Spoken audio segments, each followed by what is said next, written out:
Hey guys, it's Dr. JP, and today we're going to analyze Mary Keitany as she broke the women's only marathon world record during the London Marathon in 2017. We will look at different aspects of her running form and see what makes her one of the fastest long distance runners in the world. First, let's take a look at her time splits during the London Marathon. In this race, she was going at an incredible pace during the first half of the marathon. She completed the first 5 kilometers in 15 minutes and 31 seconds. She was at a 3:06 min per kilometer pace, which is very quick. She actually was able to keep up this pace into the 10-kilometer mark as she did this in 31 minutes and 17 seconds. Then she completed the half marathon split in 1 hour, 6 minutes, and 54 seconds, which is the fastest women's half marathon split.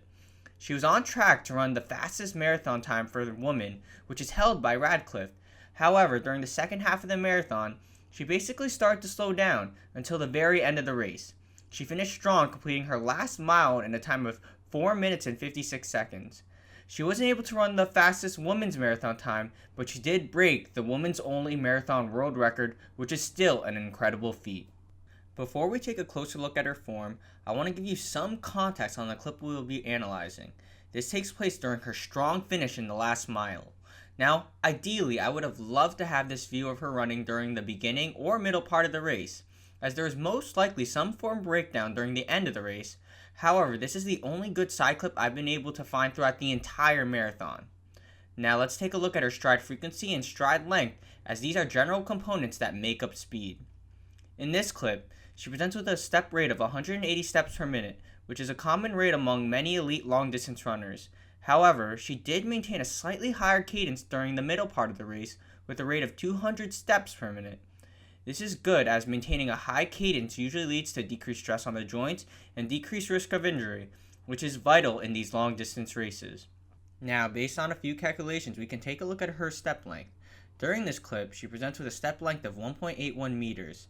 Now, this is very high. The reason for this is most likely due to her explosive power to finish the race and long legs, but also there's just a slight increase in reaching out forward, which we'll specifically talk about later. Anyway, let's also compare this to the middle of the race, where she presented with a step length of 1.67 meters. This is lower compared to her final mile, but she still presents with a naturally high step length. Now, let's take a closer look at Mary Keitany's running form and see how her form helped her break the world record with a combination of a high step rate and step length. First, let's take a look at the landing. Throughout the race, she goes between midfoot and rear foot landing. As I mentioned in the previous video, rear foot landing is not necessarily bad. It just gets a bad reputation, as when recreational runners usually heel strike, they are also taking a step too far forward, which can lead to increased injury.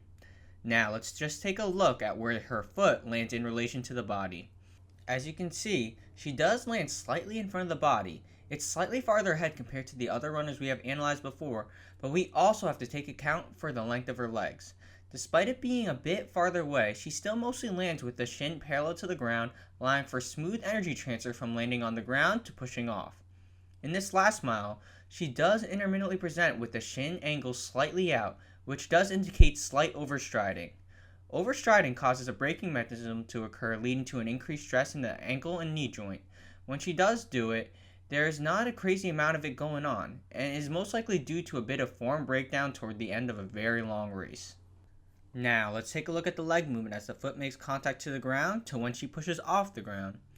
Now, what I'm taking a closer look at is how the hip moves backward during push-off. As you can see, she presents with good backside hip movement as she pushes off the ground. Doing so really maximizes usage of power from the hips, optimizing force production during each stride, resulting in higher step length and faster speeds.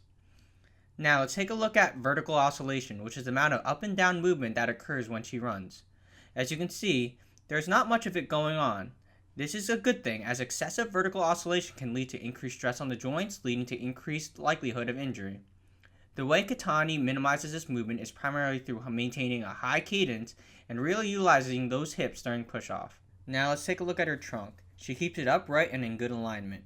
It may seem bent forward, but that is because the whole body is slightly tilted forward.